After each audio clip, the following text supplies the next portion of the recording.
All right, so salute, salute. Sound like AC. Yo, bro, it's your boy Governor Jake back, presenting facts over fiction to give you the knowledge you've been missing. When you come to the channel, put your emotions to the side and make sure you hit that like and subscribe. Now today we back. I'm back with chapter 2 of PowerNomics. You know what I'm saying? If you need a quick refresher or a better understanding of what I'm talking about today, go back to my last live stream, which was on 2 days ago. Check out maybe the first 25, 30 minutes of that live stream and you get an idea of what we're talking about right now. But we're gonna get into chapter 2. I guess we could do a little recap on what was in chapter 1. In chapter 1, we talked about chapter 1 was called winners and losers are predetermined. We talked about racism, monopoly, and inappropriate behavior on our behalf as foundational Black Americans, right? So yeah, there was some accountability that needed to be had in chapter 1. So we talked about the different monopolies that white supremacists dominate, how they dominated through racism, and then the self-inflicted wounds that we do to each other and ourselves with a lot of the inappropriate behavior that we've grown accustomed to in this culture of ours. So, yeah, it was real heavy hitting stuff. So go back there and check that out if you haven't already. But I'm going to get into chapter 2, right? Chapter 2, we talking about the keys to empowerment. It says here, any race that loves the world and hates itself will eventually become its own oppressor. Sounds real relevant, man. It sounds real relevant, man. Once again, this book was published in 2001, so it's about 24 years old. Some of the information is dated, but I will be giving updated, I will be reading this through an updated lens to put things in proper perspective as it pertains to contemporary times here in 2025, all right? So let's get it started. So it says here, the first chapter discussed how slavery generated racism, which created race-based monopolies and vast wealth for whites. These race-based monopolies made whites the proverbial 900-pound gorilla and rendered foundational Black Americans null and void as a competitive and productive group in the marketplaces. However, like any monopoly, white racial monopolies are not perfect. They can be beaten, but foundational Black Americans will need the right combination of skills, appropriate mindsets, clear direction, a sense of group self-interest, and competitive group spirit in order to compete and win. When these attitudes are properly mixed with our group competitive advantages, we can begin to play real-life Monopoly. In this chapter, we will learn about the keys and tools that empower foundational Black America and make it unified, self-directed, and economically stronger. Many will ask the questions, is it possible for foundational Black America to transform itself into a state of economic and political competitiveness? Can modern foundational Black America do what 18 generations of foundational Black Americans failed and were not allowed to do? In this chapter, you will find that the answer to both questions is yes. It can be done, but it will not be easy. It will require foundational Black Americans to make drastic behavior changes. We will have to overcome the primary impediments to Black empowerment, a historical wealth and inequality between the races, our own learned inappropriate behavior, and lack of a national plan. For those who are serious about building a new foundation of group wealth and political power, the first thing we must do is examine how we see, think, and behave regarding racial matters. This chapter will contain many technical concepts that are essential to understanding the action steps and principles recommended in the later chapters. This chapter's got a lot of different figures in it, family, so I actually did take some screenshots of the figures, and when I come up to the figure, I'll be able to put that up on the screen for you so you can see what I'm looking at and get a better understanding of what I'm talking about. I did forget to do that on the last chapter, but I will be doing that moving forward. All right. So let's keep it pushing, right? Distorted perspectives. So our experiences give us our point of view. Like Alice in Wonderland looking into the mirror, what we see is distorted. It is not reality. Yet what we perceive, we believe, and what we believe eventually controls how we behave. As Black people, we tend to see ourselves and the solutions to our predicament through the eyes of non-Blacks, or FBAs and non-FBAs, all right? Let's put it like that. We have done this for so long that we do not question whether or not our perspectives of reality are accurate. When we fail to challenge what we see and believe, we allow distorted views to lead to inappropriate behaviors.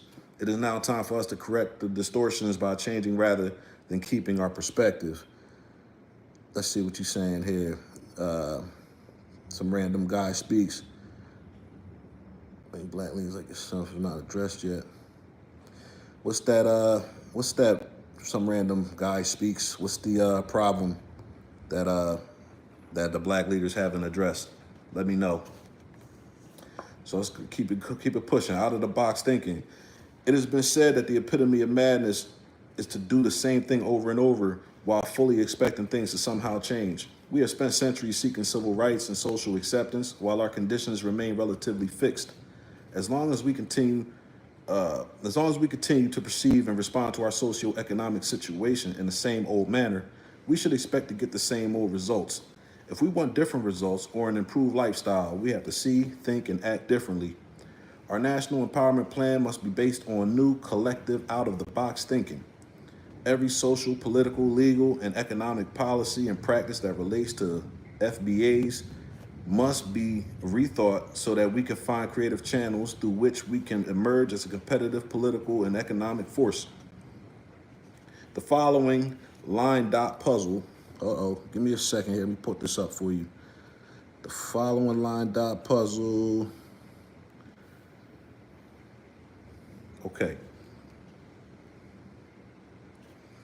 The following line dot puzzle illustrates what we mean by out-of-the-box thinking. The problem is to connect the 9 dots in figure 3, box A, by using only 4 straight lines without taking the pencil or pen off the paper. Most people cannot solve the problem because they are bound and limited by their perspective. They will see the dots as boundaries and they will want to stay as close to the dots as possible. To solve this puzzle, a player must be free enough in his thinking to extend his or her perspective beyond the dots, as indicated in the set of dots in box B. It looks like it got cut off there. Pardon me, family. You know what I'm saying? I'm going to get it right, man. We're going to get it right. Conventional wisdom and perspectives will neither solve the puzzle of racial justice nor empower foundational black Americans. Racial inertia and competitive social and economic forces are too strong. Foundational black Americans have been locked outside the system for so long that we need to learn a new perspective in order to connect the dots. We got into our dilemma as a group, and since racism is a team or group competition, we must play and win this contest as a group, as an ethnic group, right? It's not a racial group. We're talking about foundational black Americans here. We're not talking about no immigrants. We're not talking about no Caribbeans. We ain't talking about no Africans, all right? So keep that in mind with what I'm about to say next. When a skin-colored team loses, everybody on the team loses, regardless of job, income, or education. In team competition, it is the responsibility of every member of the team to be sure his or her actions result in a team win. A perspective of group solidarity on race matters empowers us to see the world and others through our own eyes and to prioritize our interests and needs above all others. For foundational black Americans to place its own group self-interest ahead of every other group does not mean dislike for other groups, right? It's not that xenophobia talk that them tethers be trying to talk about. It simply means that we have matured politically and economically and will neither love nor treat any other group better than we love or treat ourselves. Man, he wrote this 25 years ago, family. We just now getting understanding of it. Let's see what you said here. Some random guy speaks. What you taught. They having an address fixing the family unit. Right. We have to remember it was welfare that broke up the family unit. Until that issue is repaired, anything else is wishful thinking. I agree with you. Brother. To be honest,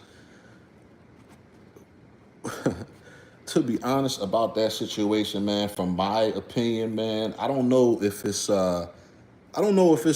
possible to repair it, right? This information that I give out on my channel, I try to aim it toward the brothers. Of course, you know, some sisters are going to gravitate to it because they've been gravitating to the FBA thing for a little while now. But I think when it comes to that family unit, it needs to be led by the men, right? And if you have a cohort of women who choose not to be led by the men, then those women then there's really no need for those women, right? Those women are dead weight.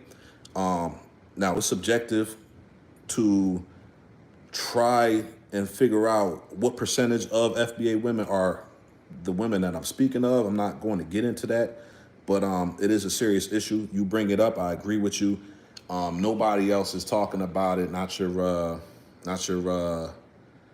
Black Alphas, not the Tariq Nasheeds, not the Philip Scotts, whoever else you want to talk about, man. Nobody brings this up because the problem is that holding a black woman accountable takes money out of these guys' pockets, right? I'm not in this for the money, right? I don't even have 1,000 subscribers yet. I'm not monetized. I ain't doing this for the money.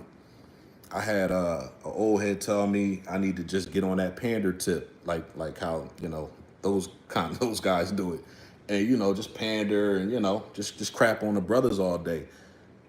It ain't in my spirit to do that. Like, you know what I'm saying? I can't do it. So basically, it's a long answer to your question, man. But to be honest, I don't know if it can change. The best thing brothers can do is go where you're appreciated.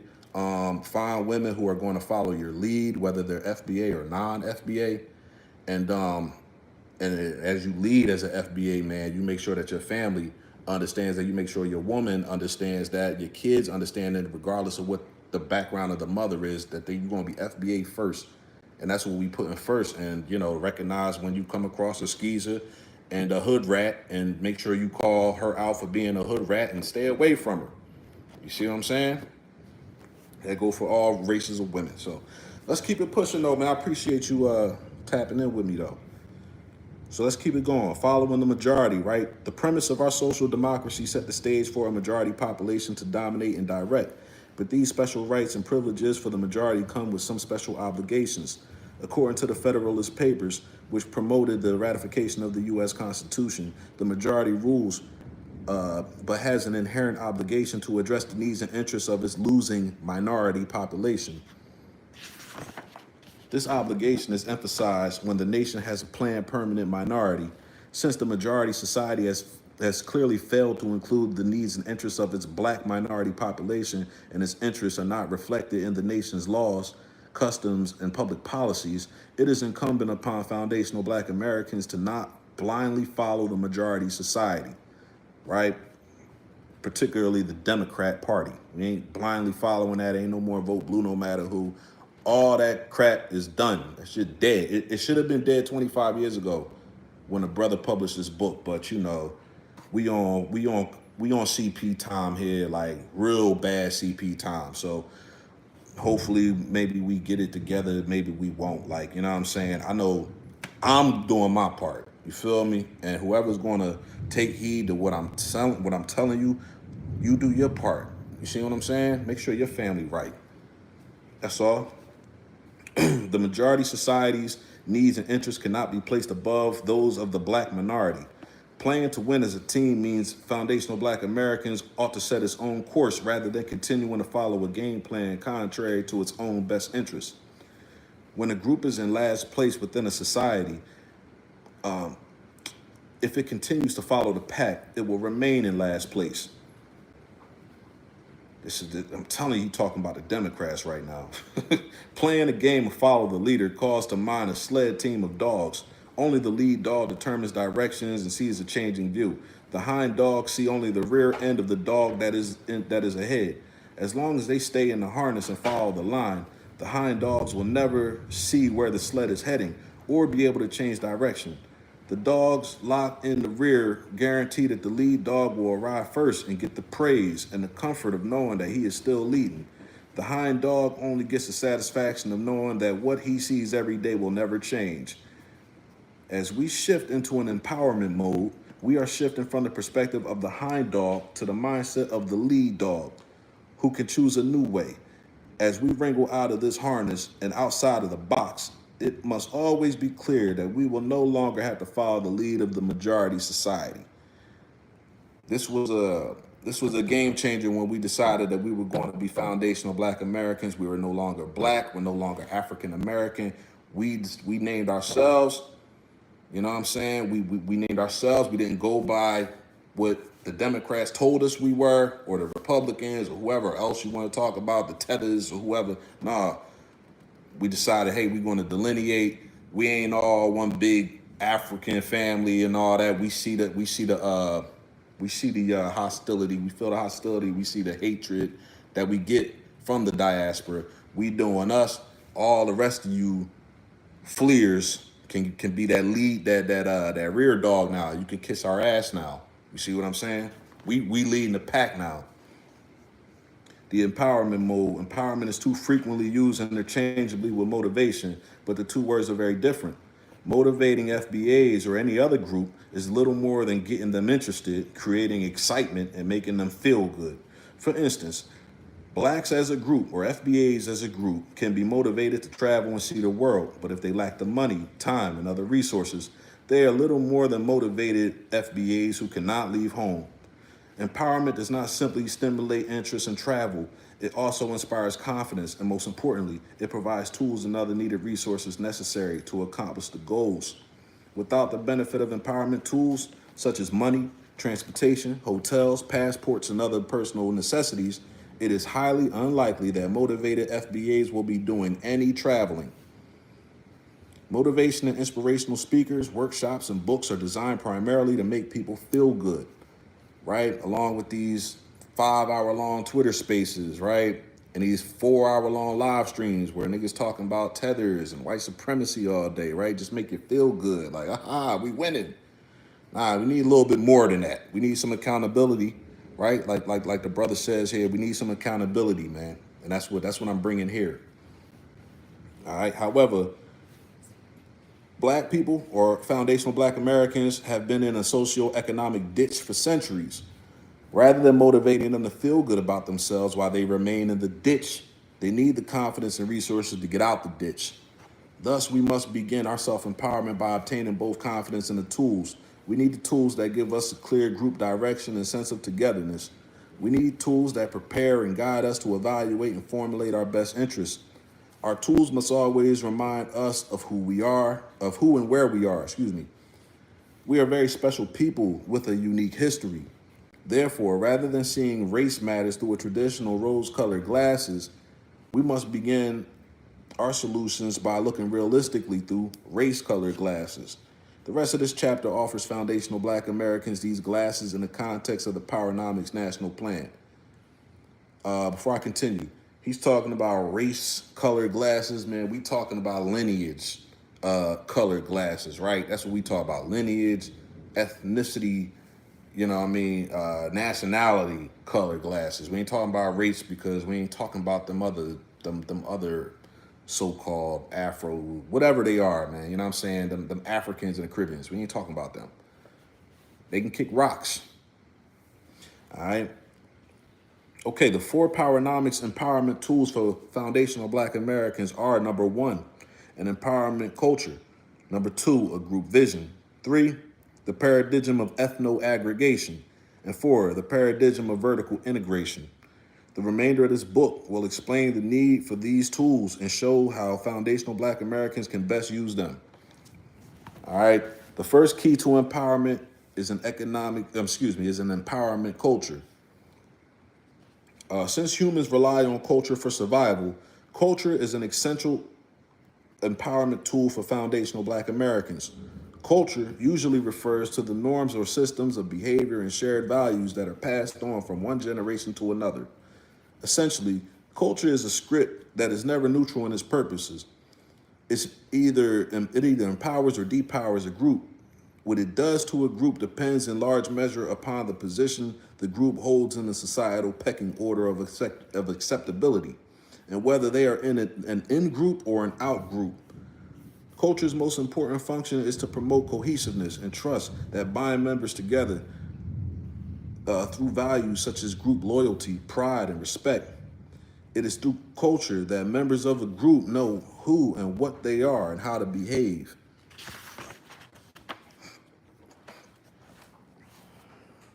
The culture of America's dominant society, hold on real quick. Got another chart here. Yeah, right. So the culture of America's dominant society is Eurocentric, Through its culture, it promotes its own values as the baseline against which every group is compared. FBAs must build a foundation on the roots of their culture as illustrated in Figure 4.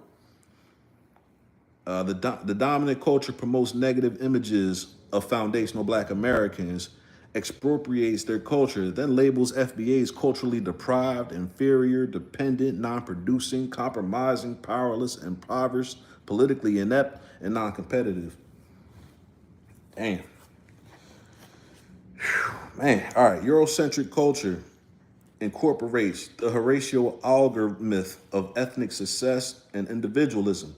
This myth asserts that individuals who are hardworking and who live exemplary, pious lives can always achieve and move up the economic and social ladder. Sociologists and politicians buy into the Horatio Alger myth, then use it as a yardstick by which to rate the cultures of entering ethnic immigrants. Over the last century, these authorities have systematically ranked various ethnic immigrant groups and their cultures, then granted them the option of assimilating into the majority society while retaining their respective cultures, right? We've seen this 1,000 times. We definitely seen it over the last 5, 6 years or whatever under that Biden administration where they brought them damn immigrants in and gave them the world, nigga. They gave them our reparations. I promise you, they gave them our reparations, man, just to prop them up over us. What we got here? FBA stands for what again, please? Man, go on somewhere, man. Keep it pushing. Foundational black Americans remain an official outgroup and are chastised as culturally deprived or lacking middle-class white values. To keep FBAs de-empowered, the dominant society promotes the myth that all ethnic and racial groups started out even and at the bottom in America. The Horatio Alger myth gives the impression that FBAs alone are responsible for their failure in American society. The white culture script justifies the racial exclusion, exploitation, and abuse of black people as the official outgroup, or FBAs as the official outgroup. Those justifications are transmitted through negative images of FBAs that are embedded in the larger culture as well as foundational black American culture. These images devalue FBA culture and in effect script FBAs against themselves. Since Jews, Asians, and Cubans are the groups most often held up as the cultural models of success, Jews, Asians, and Cubans, okay. I mean, I'll throw in the Indians nowadays, right? Like I said, this book is a little old. Now they prop up all the fucking Indians now. All right, keep it pushing. Let's look at them to see if their culture empowered them. Without a doubt, Jews have been one of the most successful immigrants to enter the country. Jewish economic success in America is usually attributed to their cultural values of being thrifty, ambitious, commercially aggressive, and a close-knit group. They are also known for their business acumen and their cultural ethic of taking care of members of their own community. These are valued Eurocentric cultural characteristics too. However, historical analysis reveals other factors in the American society that empowered Jews. They came to America at the right time, just as the country was beginning to industrialize. Jews had occupational skills that were centuries old that allowed them to capture certain industries and move immediately into semi-skilled and skilled positions in factories in this country. The American economy provided a place for them to build shops and do contract labor that produced products that did not require a lot of capital.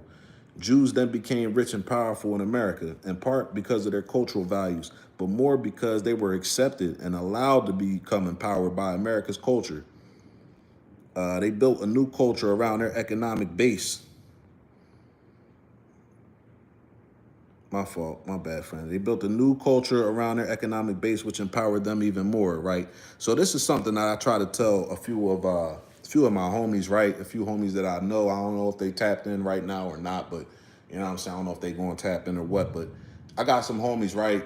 These brothers that tend to do the whole music thing, right? They want to be rappers and whatnot, and they believe that the Jews like run the world or whatnot. Like, and I ain't gonna get into no conspiracy theories and all that, but when it comes to American society, bro, the Jews, I try to tell them this. This is what the Dr. Claude Anderson saying. He's an economist. You feel me? He told you they came over here. The white people gave them, you know what I'm saying, the power they had. They didn't come over here and take over nothing, man. The white people handed over the power to them.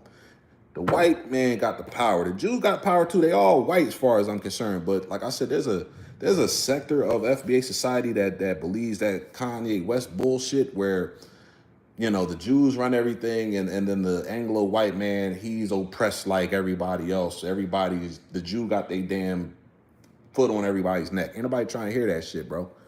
And if it did get like that, the white people still gave them the power to do it. You see what I'm saying? So we not gonna let the Anglo white man or whatever off the hook, man. Everybody get held accountable over here. All right. All right. Similarly, Asians and Cubans are held up as models because their culture promotes education, patience, determination, hard work, discipline, and family ties. These ethnic groups rank higher in the pecking order than black people, FBA people, right? Even before they placed a foot on American soil. Both Asians and Cubans came to this country as well, educated immigrants. During the 1960s and early 1970s, more than 50% of the Cuban refugees entering South Florida were professional people. Similarly, a study of 52 Korean businesses in 4 cities found that 70% of the owners had a college education. This nation unfairly compares some of the brightest Asians and Cuban immigrants against the whole of foundational Black America. This country's political overclass knows that FBAs have not had the same educational training, business experiences that maturing ethnic immigrant groups have had. If middle-class cultural values are so important to success in our competitive society, then it is the white society itself that must accept the blame for culturally depriving FBAs for centuries. Whites have combined the myth of biological inferiority with the notion of cultural inferiority and deprivation. Both notions promote the de-empowerment of foundational Black Americans. The mainstream society has demonstrated it has no responsibility or interest in helping put foundational Black American cultural house in order. Therefore, we alone, as FBAs, must now construct our own culture of empowerment. We cannot be empowered by reading the role others have written for us. To improve our condition and empower our team, we must rewrite our own script. We must construct and institutionalize a culture that's based on pragmatism and group strength that generates sustained high levels of intergroup trust and group pride. How do we do this? Black people's cultures must psychologically and emotionally elevate them and give them grounds to be a confident, proud people.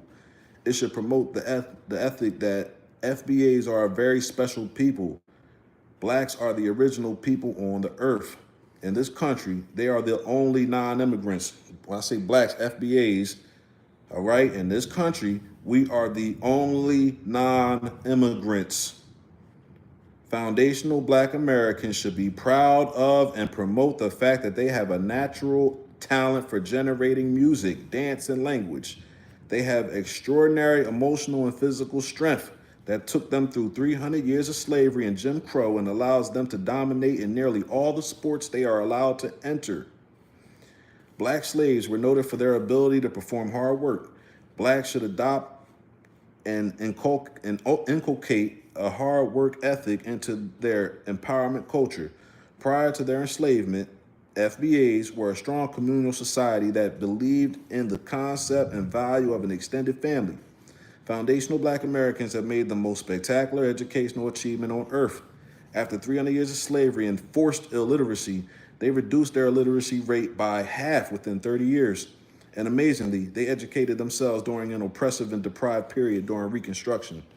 No other racial or ethnic group can legitimately make such a claim. These spectacular accomplishments in education must be used as benchmarks in today's foundational Black American students, These spectacular accomplishments in education must be used as benchmarks that today's foundational Black American students can reach as we endeavor to create new educational models based on our new empowerment plan. FBA should build their empowerment culture around the characteristics listed in the bold type. That was what I basically emphasized, everything I emphasized. These cultural elements will build group confidence, self-esteem, and prepare FBAs to cope with reality. To achieve our empowerment cultures, our schools, families, and churches will have to mentally prepare our team to take calculated risk. As we travel a new road, we will have many choices to make. regarding economic development, politics, education, and our places of worship.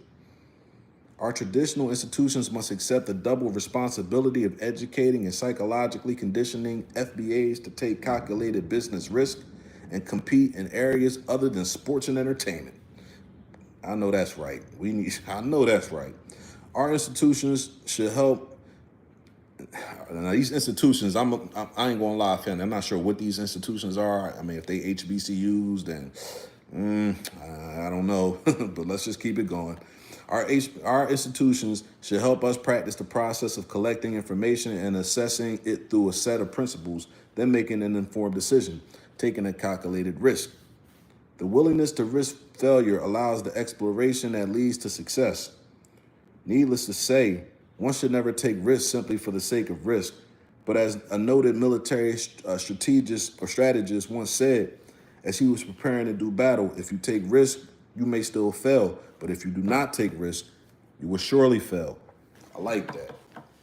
I like that. Those who know me know I'm a risk taker. I done took all kind of risks, man. Some things landed me in jail. Some things almost got me killed. You know what I'm saying? And some things turned out to be success. You know what I'm saying? But you got to be able to take the risk, and you can't be on no scary tip, man. You can't be on no scary stuff, man. You know what I'm saying? I'm that FBA he was talking about earlier, you know what I'm saying, that actually do the traveling, right? I got the passport. I got the resources. I got all that. And I did that. You know what I'm saying? I ain't just one of these motivated people that sit online and, right, watch somebody else on a travel vlog and get motivated and want to live vicariously through them. Nah, I could have did a travel vlog about 10 times. Ask the people who know me. You know what I'm saying? I could have went that route with it. But now I'm on here doing this. You feel me? I'm doing this instead of that. Let's keep it pushing, man. A second key to empowerment is a group vision. A group vision functions to provide a clear collective destination and a sense of how it should be achieved. Black Americans are very fortunate to have survived nearly 4 centuries of slavery and Jim Crow semi-slavery without a vision and where they should be going or how they should get there. We did not even have the benefit of a group dream until the end of the Black Civil Rights Movement. The dream, however, was based on a very broad and amorphous concepts of freedom, equality, and justice. All these concepts are relative and very difficult to define. On the other hand, they are palatable and excellent motivators, especially for a group whose acceptable options at the time were regulated to marching and demonstrating.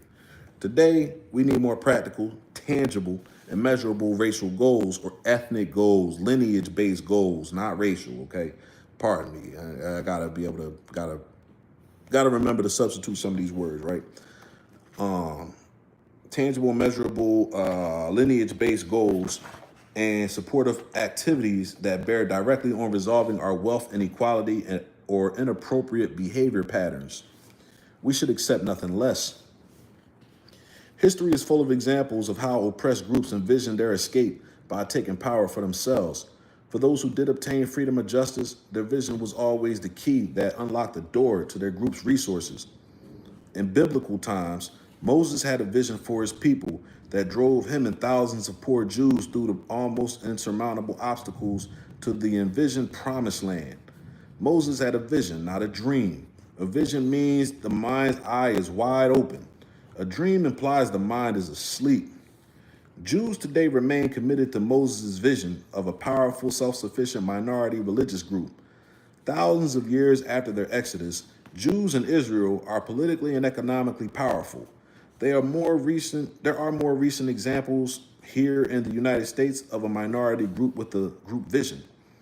Generations of poor European immigrants came to the country with a vision of expropriating Indian land and using free black labor to shape a new world. This vision resulted in the building of the United States of America, the world's greatest superpower. Spanish-speaking people, now called Hispanics, so-called Hispanics, are another example. They have a vision.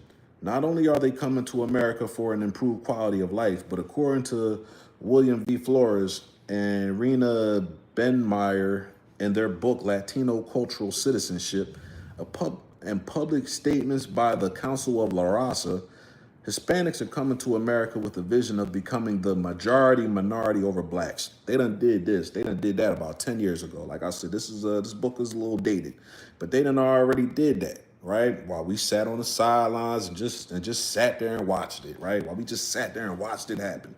Let's keep it going, man. While foundational black Americans are fighting the battles of civil rights for everybody, these two authors explain that Hispanics are working to have cultural rights equated to blacks' legal rights, or FBA's legal rights. Jeffrey Fox, in his book, Hispanic Nation, proclaimed that a new ethnic identity is being constructed in the United States, made up of Mexicans, Puerto Ricans, Cubans, and all other Spanish-speaking groups that will surpass foundational black Americans in population and change the political focus from white and black to white and Hispanic. Just X us out. You feel me? Just make us obsolete, nigga. You see what I'm saying? Just X us right the fuck out the game. And they doing it. Their vision is to achieve economic and political power over major geographic areas of the United States, especially the southwestern and southeastern states. Wow. They done did it in the Southwest. They done did it in the Southwest. I'm here in the Southeast right now. I'm in Georgia right now. They trying to do it over here too. From Georgia to South Carolina, of course, Florida, right? In parts of North Carolina, bro, them Hispanics taking over. I'm like, we got Mexicans way out here. And then it's like, and I'm not from here, right? I'm from Philly. So when I came down here, I'm like, damn, man, how long these Mexicans been here? Niggas is like, oh, man, they always been here. They was always down that road in the trailer park, and those trailer parks over there, they was always over there. But now they over there in the trailer parks, and they in your neighborhood now, too. And they damn near about to take your neighborhood over. And you just sit there and let them because, you know, they still outnumbered over here in the Southeast, so they don't know how violent the Hispanics, particularly the Mexicans, get. Right? So they think everything is still cool, right? Of course, you got a lot of FBAs that still believe in that black and brown bullshit, right? They believe whatever the Democrats tell them.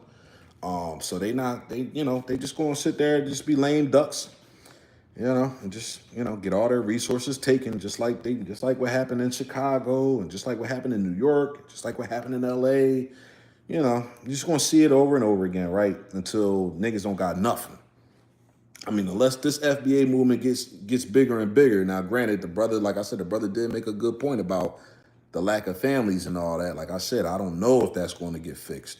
You know what I'm saying? Because, you know, the women or whatever got their own agendas going on. They literally got their own agenda. You know what I'm saying? Which is really detrimental to us. But, like, we're going to get into that when we start talking about more of the behavioral patterns. You know what I'm saying? The inappropriate, with Dr. Claude Anderson termed or describes as inappropriate behavior patterns. We're going to talk about all that.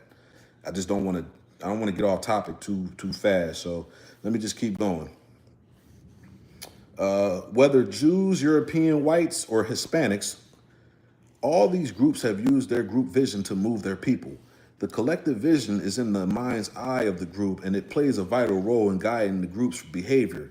Our national empowerment vision will function the same way. It will be used to focus our attention, give us a single-minded purpose, serve as a template for decision-making, and establish group direction. For example, when foundational black Americans is asked which way is north, they will not all point in different directions. Their direction will be anchored in reality. Foundational black America must have a vision that describes what FBAs need and what they are capable of becoming by a specific year in the future.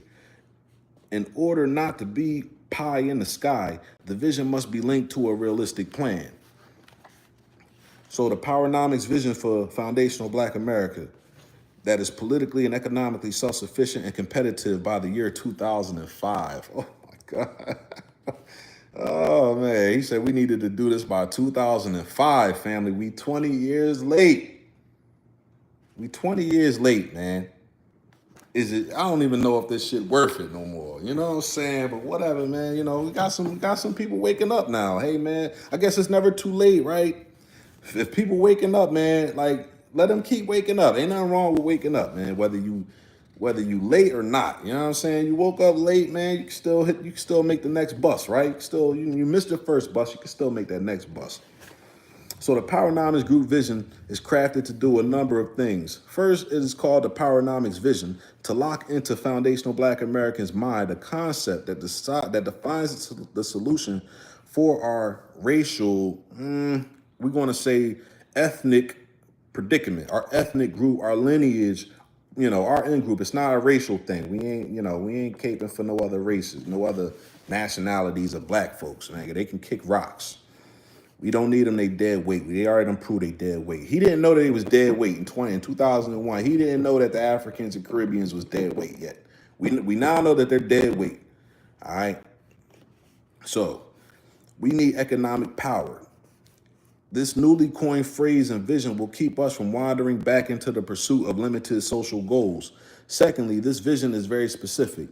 It tells us what we are seeking: political and economic self-sufficiency and competitiveness. Any acts or issues that do not result in greater ownership and control of economic and political resources for foundational Black Americans do not fit the PowerNomics template and should be given a low priority. All right. Third, the group vision sets a timetable, the year 2005. Man, let's say 2030, family. Just to be fair, man, I'm gonna just say everywhere he says 2005, I'm gonna say 2030. All right. You know what I'm saying? This is a short but workable timeline if we commit ourselves to the task. Any shorter period is unrealistic. Any longer period, and we will be much too far into a permanent underclass status for any actions to make a real difference. Damn. Y'all hear that, family? This is what Dr. Claude Anderson said, man. This is what he said back in 2000. I'm going to say he wrote this in 2000. The book got published in 2001. The brother said, I'm gonna read this all over again, man. These last few sentences one more time, so you can understand the dire situation that we're in. Even though niggas want to sit online all day on Twitter Spaces arguing with white supremacists and tethers, and make 4-hour long YouTube live streams about what this random African bitch said in her car on TikTok. You know what I'm saying? And laugh at Latinos getting deported. Instead of doing that, listen to what he's saying. We are in a dire position. Even though we cool because we ain't getting deported. Things may be going up and up maybe, but we still got to change the inappropriate behaviors, man. But here's what he's saying, man. Any acts or issues that do not result in greater ownership and control of economic and political resources for foundational Black Americans do not fit the PowerNomics template and should be given a low priority. Third, the group vision sets a timetable. He says the year 2005. I'm saying the year 2030.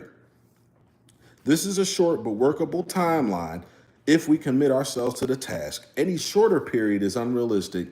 Any longer period, and we would be much too far into a permanent underclass status for any actions to make a real difference. Basically, what the doctor's saying is that at this point in 2025, even though we delineating, even though we're delineating and we demanding reparations, according to what Dr. Anderson says right here, it's too late and we are too far into a permanent underclass status for any of these actions that we're taking right now to make any difference. This is what Dr. Anderson's saying. It's too late. It's over with. It's a wrap. We cooked. That's what Dr. Anderson's saying. That's why you don't really hear him talk that much no more. You know what I'm saying? Granted, he is up in age now, and I know he's got some health issues. You know what I'm saying? He used to get on live with Moise Watkins every once. What I call him, Moise Watkins, man. Boyce Watkins every once in a while. He used to jump on there and they would talk. Matter of fact, Boyce Watkins would do things like this. Just read the book. He would have Dr. Claude Anderson right there with him. You know what I'm saying? But I could tell that the brother is tired. And he know at the end of the day, he's like, yeah, these niggas, they waking up, but they done woke up too late. You know what I'm saying? They done already missed that bus. You know what I'm saying? As long as the Democrats don't win, I think, and they keep up with the deportations and everything, I think we may have a new lifeline if we correct the inappropriate behaviors. But let's keep it going. The PowerNomics vision is offered as a beginning point, but Foundational Black America is free to use it as a guide and build on it as required. The PowerNomics vision reduces confusion about issues and makes it more difficult to mislead the group into focusing time and resources on symbolism rather than substance. The PowerNomics vision, founded on an empowerment culture, prioritizes and directs our energy and resources into activities that result in FBAs becoming more self-sufficient and competitive.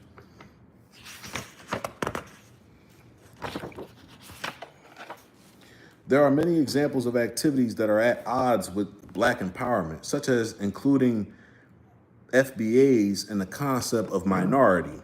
For example, major American corporations are again pushing Congress to increase the immigration quota on a number of highly trained foreign nationals who could immigrate into this country to fill high-tech jobs. Damn, he talking about this is 25 years ago, family. This practice has direct impact on foundational Black Americans. Trained in their country of origin, these immigrants represent a free ride for American corporations. They do not have to pay for the training of the immigrants. They also avoid paying taxes to educate undereducated Americans, especially foundational Black Americans, for these high-tech jobs. They do not feel any political obligation to hire foundational Black Americans, even though there are many Black scientists and engineers already qualified for these high-tech positions. A group of Black engineers, physicists, and other scientists formed a coalition to fight corporate efforts to bring in more immigrants over foundational Black Americans. These immigrants are rarely, if ever, from a Black country. And even when they are from a Black country, they're not no asset to us, right? I'm gonna throw that in there. Unfortunately, the coalition of Black engineers and physicists made the mistake of framing the issue as a minority issue rather than a Black issue, and I'm gonna say a foundational Black American issue. The group solicited support from the Congressional Black Caucus. Oh my goodness, the Congressional Black Caucus. What's he about to say about them? The response of the Congressional Black Caucus was to ask the measures be taken to boost minority employment. The response of the White House further misfocused the issue. Rather than aiding the Black scientists and engineers, the White House recommended legislation to provide training programs to all Americans, with special emphasis on minorities, women, poor students, and the disabled. These Black engineers got what they asked for. The immigrating technical workers are non-Black minorities. And even if they was Black minorities, that ain't doing nothing for foundational Black Americans. All right? So that's what we got to understand. He didn't understand this back then, but we understand this now. See, he had the answers, but he still didn't understand the tether problem. He didn't know about the tether problem 25 years ago. It wasn't a problem. It wasn't enough of them. Now we know that's a problem now. All right? So that's what I'm saying. There might be some light at the end of the tunnel, man. Once again, if we change the inappropriate behavior patterns. Let's keep it going up. The problem. Nobody wants to propose Black solutions for Black problems. Society is more comfortable recommending broad minority solutions for problems that are actually unique to foundational Black Americans alone. The recommendation of the Black scientists, the Congressional Black Caucus, and the White House will help Hispanics, whites, and a myriad of other groups, but not one will help the Black scientists who raised the issue. The foundational Black American scientists, right, that raised the issue. Hispanics and all other imported foreign workers will be direct competitors to Blacks, or FBAs, because of their minority status. Requesting assistance for minorities is actually requesting assistance for competing groups. The solution fashion did not solve the problem of the Black scientists. In contrast, the PowerNomics vision is designed to give a sense of direction based on group self-interest to economically and politically empower foundational Black Americans by the year 2005. We're gonna say the year 2030, all right? Yeah, we late as fuck. You know what I mean? But whatever. The third key to empowerment, all right? So the third key to empowerment is to support PowerNomics paradigms that function as windows through which foundational Black Americans' view of the world is further refined. We must not underestimate the importance of having paradigms that guide us to see, think, and behave as a group based upon our own self-interest. These two paradigms are ethno-aggregation and vertical integration. They align with PowerNomics' vision for Black America and shore up in-group deficiencies and counter the most insidious aspects of structural racism and inappropriate behavior. These PowerNomics paradigms are very important tools in our empowerment chest. They are specifically formulated, designed, and engineered to further shape and guide FBA's behavior in the 21st century. The old civil rights paradigms no longer make sense in a competitive pseudo-colorblind society. They are not grounded in reality. They have encouraged and prepared FBAs to compromise rather than compete. Jeff Gates, in his book Ownership Solution, helped define the role of a paradigm. He stated the word paradigm came from the Greek word for pattern, and it was used by Plato to describe a basic form or image encompassing one's fate and fortune and determining one's destiny. In other words, paradigms are deeply held assumptions and values that operate like models, templates, or patterns. They shape what we see in a cultural and racial context. In practical applications, using the PowerNomics vision and paradigms in comparable to, in practical applications, using the PowerNomics vision and paradigms is comparable to dressmaking. The process begins with the dressmaker's vision of the garment he or she wants to create. In the vision, it is clear whether the garment will be a dress or a blouse. After the dressmaker has decided on the nature of the garment, he or she needs a pattern or a paradigm to ensure that the pieces cut for the garment are identical to the pattern. The pattern will determine whether the dress will be long or short, have sleeves or gathered waist or flared skirt. The patterns ensure that all the dresses made from the pattern are the same. Likewise, the PowerNomics paradigms will shape our group thinking and behavior, establish a consistent group mindset, and guide foundational Black America's collective decision making. They will reduce conflicts and establish a stage upon which we can act out our own respective roles. As much as we would like to believe this nation is a melting pot and that we are indivisible, that is not and has never been the case. We are a collection of groups bound together by one national government, but we still have different histories, agendas, cultures, and needs. Foundational Black Americans remain outside of the mainstream society because whiteness is non-porous to Blackness. Is Black success totally dependent on acceptance into the white mainstream society? No, it is not. The two paradigms that follow are the next two empowerment keys. They will help foundational Black America to own and control resources so that we can compete inside or outside the mainstream society, or the so-called dominant society, right? Like Tariq would say. So paradigm number one is ethno-aggregation. Now this stuff right here I'm about to get into is extremely important. So, like I said, I'm not getting a whole lot of activity in the chat. You know, likes is low. I'm gonna just roll through it. You know what I'm saying? If there's anything that I feel like I want to emphasize, I'll do that. But besides that, you know, we're just gonna keep it pushing, right? Ethno-aggregation is best defined as the voluntary concentration of individuals and their resources around their ethnic or language commonalities or lineage, right? Ethnic, lineage, language commonalities for the purpose of improving their economic and political competitiveness. All right, as far as what we talking about as FBAs, we talking about lineage, we talk about our ethnic group. It ain't really about language or nothing like that, but it's all about ethnicity and nationality. So the term ethno-aggregation may be new, but the concept is not. It is a behavior pattern used every day by religious, gender, ethnic, and Spanish-speaking groups. The culture of these groups emphasizes that members rally around common characteristics or attributes in order to pool their collective resources, like aggregation, and compete with non-group members, like us.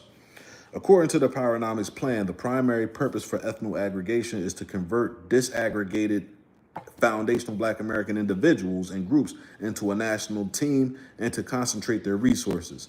The more concentrated their resources, the greater their impact and competitive advantage will be.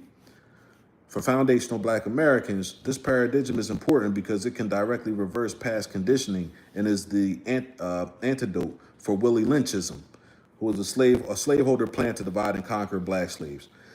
Ethno-aggregation encourages Blacks, or FBAs, right, to unify as a people as an alternative to seeking to unite with others, right? And that includes non-FBAs and Africans and Caribbeans and that Pan-African bullshit, right? We off that Pan-African. We done already tried that.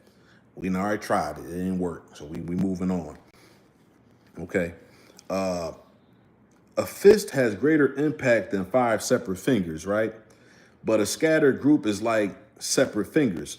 The impact of 5 fingers working together as a fist has an even stronger impact if directed toward the weakest part of a competitive force. An aggregated group has a competitive advantage over a group whose resources are scattered.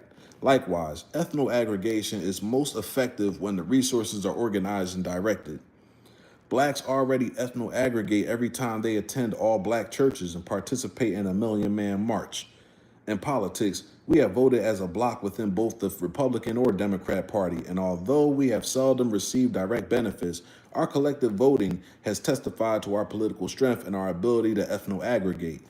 We must now learn to be more strategic with our ability to ethno-aggregate in politics and learn how to unite and concentrate our financial resources to achieve group economic goals, just as whites and ethnic immigrants have done for centuries.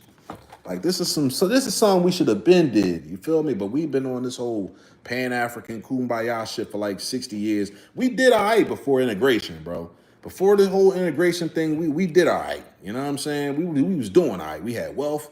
We owned homes. We had families with marriages and shit. We were the most married group out here before integration and whatever wave feminism that was, and the drugs and everything else they brought in here to destroy us, and all the immigrants and all that shit. So just need to get back to that, and it's going to require us to be exclusive. It's going to require us to be a little mean to outsiders. It's going to require us to gatekeep.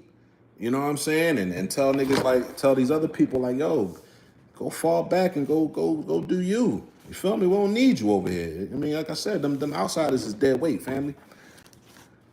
Examples of ethno-aggregation. Our society is replete with examples of how whites and ethnic groups aggregate for political and economic competitive advantages in the marketplace. Organizing begets group power. Before the black civil rights movements, Europeans such as English, Jews, Irish, Germans, and Italians used their togetherness as a social and economic foundation. American Indians have been successful in using their ethnic image and treaty rights to hold onto reservation lands and government subsidies. In recent years, early 2000s, right? They have enjoyed windfall wealth from their approximately 257 gambling casino permits. I wonder how many they got now. 257, that was 25 years ago. Newly arrived ethnic and language groups aggregate their resources to build political and economic communities such as Chinatowns, Little Koreas, Little Cambodias, Little Saigons, Little Vietnams, and Little Havanas. Of all the above, Miami's Cuban community in South Florida represents probably the most visible model of ethno-aggregation in the country. Cubans control the political and economic activities of South Florida, which has become their home turf. As they came into the country, they first rallied around their common language characteristics, then they voluntarily aggregated into the same neighborhoods and established businesses. Next, they began to compete with the non-members of their group. They took control of the politics, the schools, and dominated the language. They took pride in being a close society. They are very nationalistic and sometimes even push the rule of law. In political and economic terms, Cubans have placed a flag in the ground around Little Havana, Hialeah in South Florida. From behind their Latin culture and Spanish language, they aggressively intervene in international affairs. They play a key role in Radio Marti, radio programming beamed directly at Cuba via satellite for the sole purpose of erasing and interfering with Cuba's regular radio broadcasting. Okay. They have flown airplanes into Cuban airspace to drop leaflets and interfere with the Castro government. They have rallied around common characteristics, pooled their resources, and improved their economic and political standing. Cubans in South Florida require those who come into their area to play their game by their rules. Within one generation, Cuban immigrants economically and politically subordinated black Miamians and became a political challenge to whites throughout the state of Florida. Man, It sounds like the Mexicans in California done took a page out of these niggas' books, right? Because this sounds like what they dealing with out there in California right now with the Mexicans, especially Southern California, right? It looks like the Mexicans came over there and basically just followed the Cuban playbook for how the Cubans took over Miami. The Mexicans came in and took over Southern California the same way. They're doing it the same way, family. It's the same way. He's not even mentioning Mexicans because back, when this book was written, they wasn't doing what they doing now. But the Cubans were. And now we don't even look at Cubans no more. Cubans, they damn near white now. They done already been assimilated. They're basically white now, right? Arab immigrants in and around Detroit. Oh man, you about to talk about Dearborn. Arab immigrants in and around Detroit are probably the second best example of ethno-aggregation. I agree, because they done took over that whole. Man, I went to man. Before I continue, man, let me tell this little story, man. I went to Detroit last summer, maybe about almost like exactly a year ago. I went to Detroit for the first time. I went up to Canada. You know what I'm saying? Took a little trip out there for a few days, man. I never seen a whole like city full of Arabs and Muslims in the United States, man, until I drove through how you pronounce that city, man? It's like within Detroit. It's a city like in the middle of Detroit called like Hammertrack or some shit like that. It's like Hamtramck or something. They got a Muslim mayor. It's mosque everywhere. It's like it's like you in Saudi Arabia in the middle of Michigan. You know what I'm saying? It's crazy, man. I've never seen nothing like that, man. But hey, they stick together, they work together, they pool their money, man, and they taking over that area, man. I mean, come on, they got more power than black people from Detroit. I know that much. I know that much. They definitely got more power than the black folks out there. And shout out to the FBAs in Detroit, man. I need a Coney Island, man. I need one of Coney Island dogs or something, man. Next time I get out there, man. Let me see, man. Arab immigrants in and around Detroit are probably the second best example of ethno-aggregation. They began coming into this country about the same time as the Cubans in the late 1960s. And like the Cubans, they ethno-aggregated to such an extent that within a 30-year period, they totally subordinated blacks in selected cities and have begun to challenge the majority white society for both wealth and power.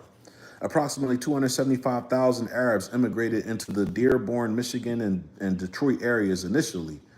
In that short time period, Arabs built the largest, wealthiest, and most powerful political base outside of the Middle East. They invest their profits to build more businesses in black communities. They almost exclusively hire their own people and refuse to buy from black businesses. Black Detroiters serve a large concentrated consumer pool for Arabs that Arabs use to enrich themselves and their countries of origin. Detroit is an 82% black city. According to an article in the Detroit News Metro Edition, July 8, 1999, Arabs, who constitute less than 1% of the city's metropolitan area population, have taken control of 90% of the city's gas stations, grocery stores, party stores, discount strip malls, and medical supply businesses. Damn, how they do all that? How they do all that, fam? According to the article, Arab businesses were so profitable last year that their owners sent $69 million back to their homelands to help Arabs who were fighting with Israel in the Middle East. This drain of capital weakened Black Detroit, but it strengthened the developing Arab communities. How many times we done seen this, man? I mean, if it ain't the Arabs doing it, if you go to Philly, it's the poppies, it's the Dominicans doing it. It's the Dominicans. They may not own all that shit that they talking about, but they damn sure own all the damn corner stores. And they taken away from the community in North Philly, and they take away from the community in West Philly, and they send that money back to the Dominican Republic. You see what I'm saying? And they don't never give back to the community. You're never gonna see them do no giveaways, no cookouts, no nothing. They don't do none of that. Once Arab immigrants aggregated and concentrated their resources in and around Detroit, they increasingly used their acquired economic power to obtain local political power. Arabs know that politics follows the money. In this regard, it was reported that when Al Gore, the vice president of the United States, visited Detroit in the summer of 1999, he chose to meet with the top 100 Arab businessmen, not the black political leadership. Damn. Arabs pledged heavy financial support to Gore, and in return for their financial pledges, they asked for greater business opportunities in Black Detroit. Excuse me. Arabs are now in the phase of ethno aggregation, where they are beginning to use the wealth and power they acquired from foundational Black Americans to politically and economically subordinate foundational Black Americans. To shore up, protect, and give credibility to their ethno aggregation, Detroit Arabs hold street festivals, encourage Blacks and whites to attend. They engender pride in their own people by promoting their culture, religion, and language while masking over the economic competitiveness that they are conducting against foundational Black Americans in Detroit.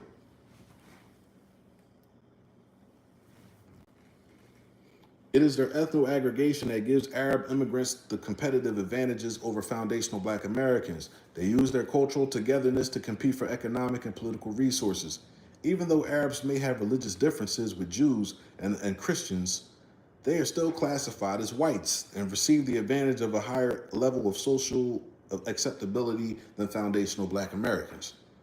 Arab immigrants use their ethnic advantages by remaining an identifiable, non-assimilated group politically and economically linked into a national and international network. Damn. They came in and did all that. They came in the 60s, family. They came when we did the whole civil rights movement, right? When we decided to integrate and all that shit and give up all our Black businesses and all our Black institutions, right? So we can be all up in them white institutions. The white folks brought in a bunch of Arabs, and within that same time frame, these niggas came and made businesses in our communities where we gave up all of our businesses. They brought in the Arabs, and then now they extract all of our money, and they use our money and send it back to their countries. And they did all this shit in the same time frame. And we just sat there and let it happen. Now, granted, I'm in my mid-30s. I wasn't born until 89, so it wasn't me, right? And it wasn't really necessarily my parents either at that time. But, I mean, hey, they went along with it throughout the 80s and the 90s, right? And our grandparents is the ones that kind of just went for that shit. And great-grandparents, man, we got sold down the river a long time ago, family. I'm gonna keep it a buck. We got sold down the river a long, long time ago. Let's keep it going. The implications for Black America, right? Or foundational Black America. Arab immigrants, in limited ways, can be a powerful example to foundational Black Americans who have integrated out of Black neighborhoods. Arab immigrants see clearly why they ought to ethno-aggregate and remain culturally and financially connected to their own people and their own power base. FBAs, on the other hand, have been continuously weakened by events from the diaspora, slavery, Jim Crow segregation, and integration, all of which have made FBAs a scattered group. The ethno-aggregation paradigm is specifically designed to shore up the weaknesses created by the involuntary and voluntary scattering of foundational Black Americans. Power itself always exists in concentrated forms. The application of ethno-aggregation will create mindsets that provide incentives for FBAs to learn to pull together to concentrate our power resources and compete with various ethnic minorities as well as major monopolies identified in Chapter 1. The major monopolies are those dominated by the white society, right? So he's telling us we got to compete against all the minorities that we've been thinking is our fucking friends and shit, right? The Democrats say we all fucking friends, we all oppress the same, right? All them lies that they tell. He telling us we need to compete against all of them, right? And what he's leaving out is the fact that we also got to compete against the Africans and the Caribbeans too, right? Because they're the ones taking all of our Black scholarships. They're the ones taking all the positions that was allocated for us as Black people, since we've all been on this we all Black Pan-African bullshit. These people, these white folks and these other people in these dominant positions, and the Africans and the Caribbeans themselves, once they get into those positions, they make sure they look out for their own people first. And then everybody else just make sure you exclude them FBA niggas. We don't need them in here causing no problems trying to change the status quo. That's really what it comes down to. So yeah, we compete against all of them. It's literally FBAs versus everybody. That's what everybody needs to understand. If you're a Black American and you're not an immigrant, and your family, your grandmom and your grandmom, great-grandmom, everybody from here, then you need to understand that it's us against everybody. And don't listen to them tell you that we are minorities and we need to vote blue no matter who, because they don't know what the fuck they talking about. All right, let's keep it going. keep it going. With the mindset of ethno-aggregation, we will begin to have more control over our fate regardless of what the majority society decides. One way to explain ethno-aggregation is to view it as a form of voluntary separation, just like Little Italy and Greek Town are separate ethnic enclaves. More specifically, ethno-aggregation signals that we as black people have gone the full route of integration and have found it wanting. Now we want to pull back a little and to voluntarily interact with members of our own race or ethnic group lineage, all right? Not race. We talk about ethnicity and lineage, not race. Actually, our greatest competitive advantages rest in being neither integrated nor forcefully segregated. Jews, American Indians, Hispanics, Asians, Arabs have the option to assimilate, but have chosen instead to maintain separate institutions, organizations, and communities. Like them, we as foundational black Americans want the same option to have, own, and control our own institutions, organizations, and communities. Damn, we did used to do that though. We actually used to do that shit before the whole Martin Luther King thing and all that bullshit that went on, man. Shout out to Martin Luther King Jr. though. Shout out to him. I know he thought he was doing what the right thing was, but what we on this channel here, everybody gets held accountable, okay? We gonna hold each other accountable. Black women are getting held accountable. The elders get held accountable. These Pookie and Ray Ray niggas get held accountable. Everybody gets held accountable. And Martin Luther King was wrong. He knew he was wrong too. You see what I'm saying? He knew he was wrong. Before they offed him, he knew he made a mistake. And we should have known better. We should have known better, but we didn't. It's cool. We learning now though. Our first step to group empowerment is to develop communities in which to practice ethno-aggregation. Foundational Black Americans are the only group in America that do not have communities. We have residential neighborhoods. Chapter 3 discusses community building in detail and difference between communities and neighborhoods. Okay, so we're going to get to that on another day. But decades of integration caused an exodus of middle and upper middle class professional foundational Black Americans, the backbone of our community, into the white suburbs, thus weakening the cohesiveness of earlier Black neighborhoods, making it difficult physically and psychologically to identify and amass our group resources. We are still stymied. Under racial segregation, white indifference to Black communities allow FBAs to have Black businesses and a sense of community. But while we could aggregate our resources, we were never allowed to use those resources to achieve a group goal or to function as fully independent and competitive communities. All right, now he leaves it at that, but what I believe he's getting at is that we were never allowed to do it because, you know, back in those days, the whites would come in and destroy that shit, right? Go check out I'm gonna tell you one more time, go check out my video, The Tulsa Race Massacres, Survivors.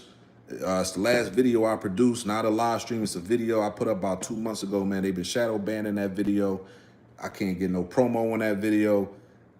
It's a lot of footage in that video and that documentary that ain't found nowhere else on YouTube. So go check it out, man, because that's a great example of what we used to have and how the whites destroyed it. I don't think they can do that nowadays, though. I think Black folks are still scared to go back and try to build a Black Wall Street because of those days. But we need not be scared, bro, because we in a new era. And I don't think whites, they not doing what they used to do back then. If anything, it's going to be the damn immigrants going to come in and bomb us the fuck out while the whites sit back and let them do it. But we need to be prepared for all that. And I ain't even worried about that. You know what I'm saying? We just need to do it and stop being scary ass niggas. All right, let's keep it going, though. We talk about pooling group resources right here. The ethno-aggregation paradigm creates a context within which Black FBAs can come together and share. In ethno-aggregation within Black communities, every individual contributes to the group's pool of resources. Individually, FBAs may be poor, but even poor FBAs can contribute to resources that collectively benefit individual group members as well as the group as a whole. One may have only a cup full of beans. Another may have only a few strips of bacon. Another only carrots. Yeah, when the individual ingredients are collected, the group can make soup to feed itself or sell to others. This is the competitive advantage of a group.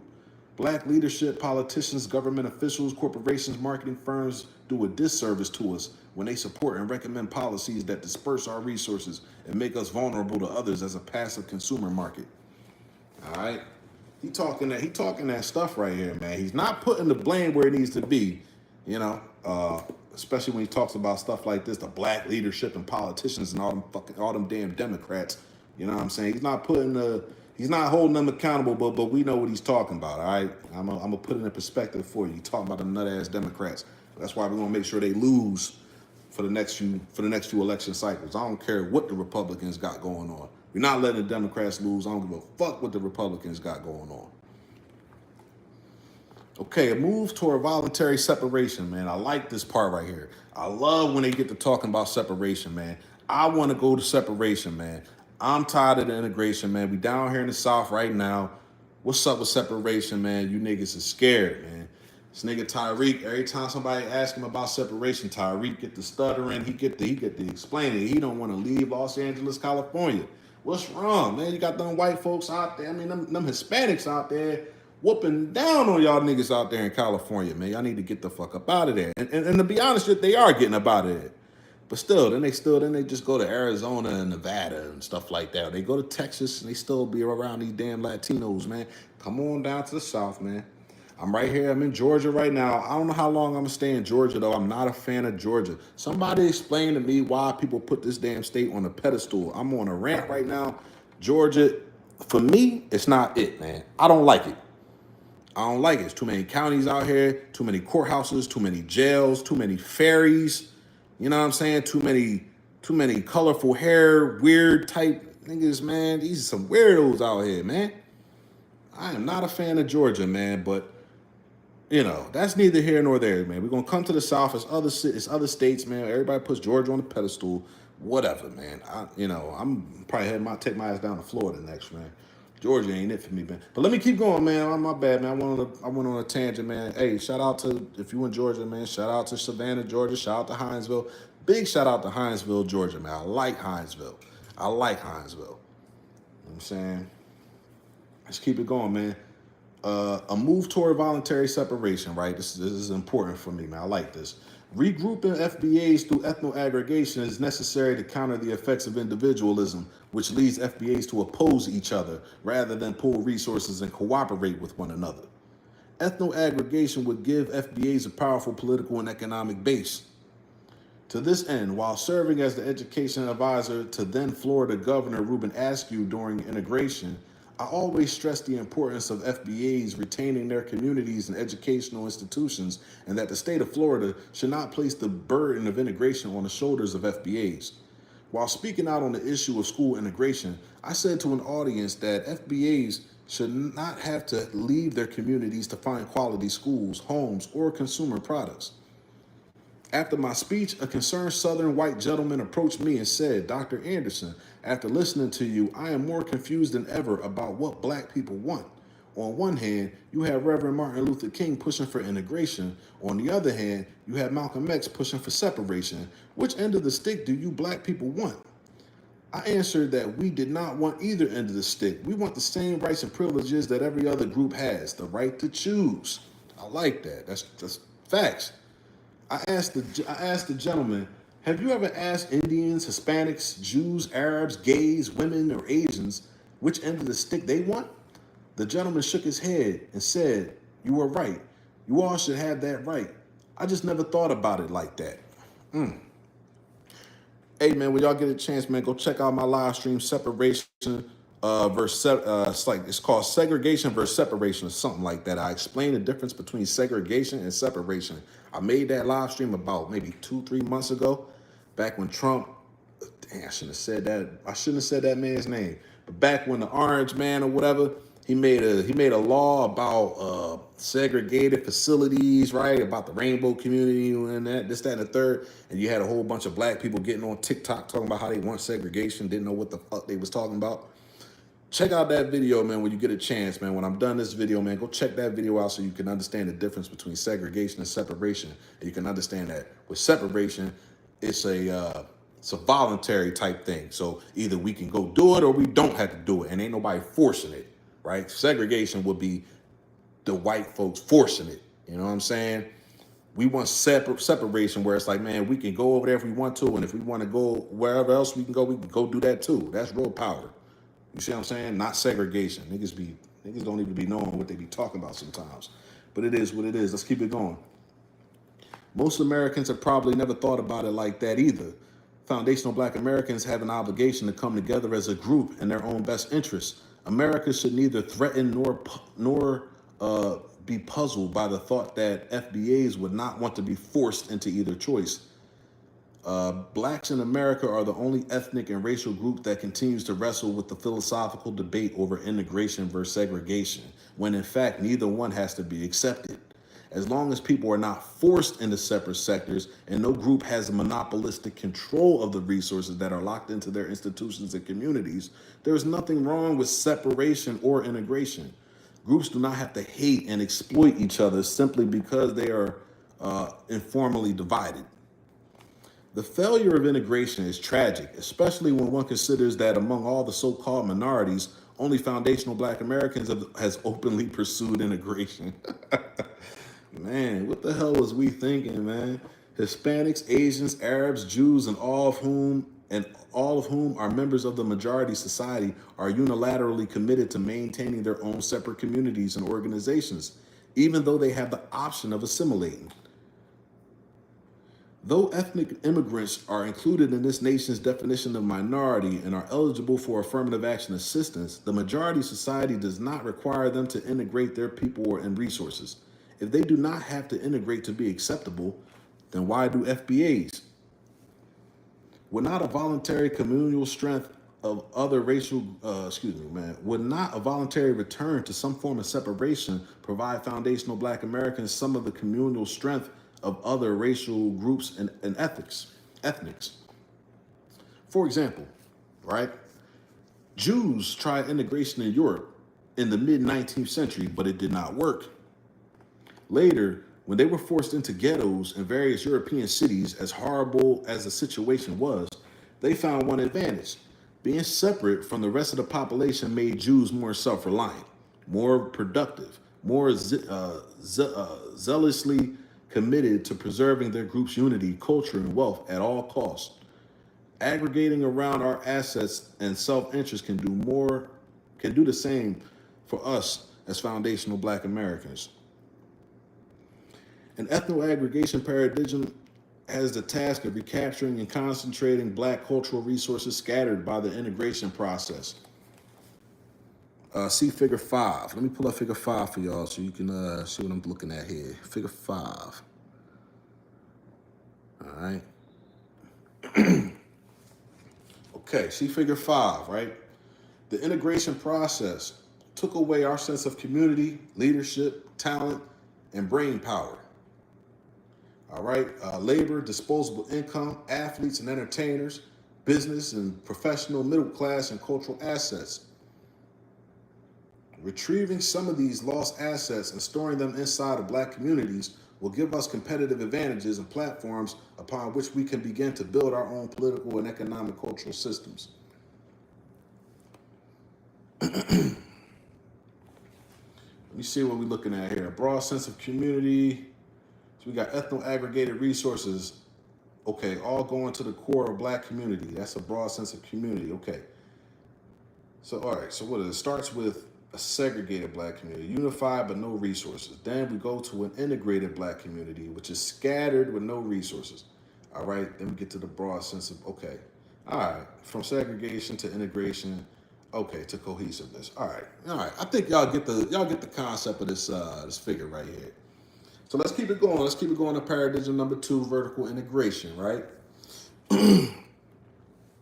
Now that we understand the concept of ethno-aggregation and the process of pooling group resources, let us move on to the second empowerment paradigm, which is vertical integration.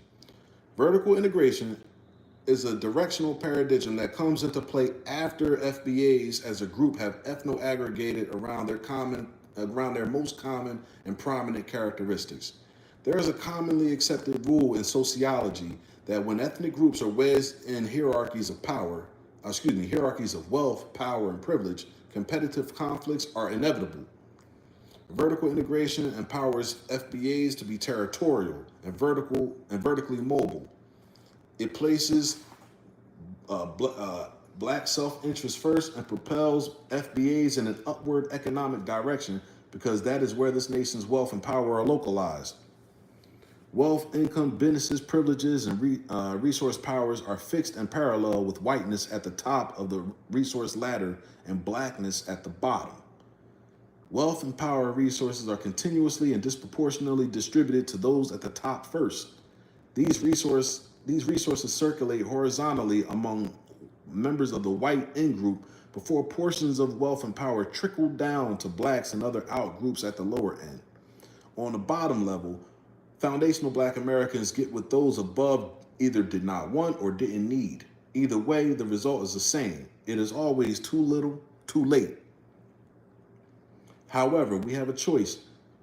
We can continue to wait, hoping for those at the top to have a change of heart and share some of the nation's vast fortunes, but that is against the grain of history and not likely to occur. Our best remaining option is to implement a national plan with strategies for moving up the nation's pecking order and compete for wealth and power resources at every level. All right, let's go to vertical integration versus ethno-aggregation. Okay, give me a second here. I'm gonna pull this up right here. So take a look at what we're talking about. All right, vertical integration versus ethno-aggregation. Vertical integration, right? Working hand in hand with ethno-aggregation is symbolized by the power T, illustrated in figure 6. All right. A group aggregates and concentrates its resources at the bottom of the stem of the T for maximum strength. Once FBAs have concentrated their resources, they should move them up the stem toward the crossbar at its top. As FBAs ascend the stem, they compete at each class level with each and every ethnic, religious, language, and gender group, right? It's us versus everybody. It's what I've been saying. Regardless of how high FBAs ascend, if their resources are pooled and connected, they continue to receive cultural and racial support from their base, their roots, the grassroots, all right?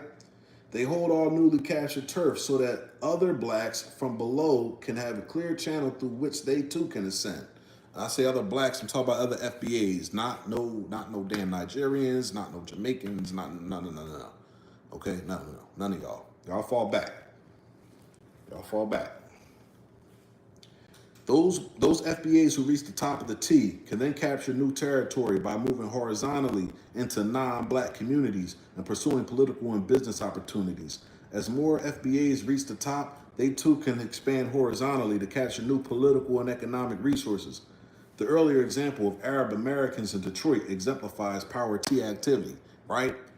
That's what we talked about with the Arabs in Detroit. I want to say this is what we talk about right now with Hispanics moving into black communities, right? With the help of the Democrats and all these corrupt politicians that just get all kind of kickbacks for just giving these motherfuckers all kind of money.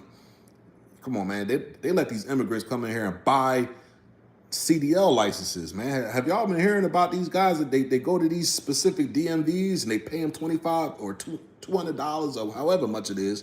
They pay them some money and they give them a damn CDL license. They don't gotta take no classes. They don't gotta pay. They don't gotta pay to go to school. They don't gotta do none of that. They just come in, pay $200, and then they get a CDL license. This is what they do for immigrants. And you got foundational black Americans working in these DMVs, assisting them, doing it for them. And white folks, and they got all kind of people doing it for them. Meanwhile, I got to take out a loan or I got to come out of pocket $5,000 or however much money to go to school to get a CDL license, right? Then I got to pass a test. If I don't pass a test, I got to start over, right? These immigrants would come over and go to a specific DMV and just pay them $200 and they get a CDL license.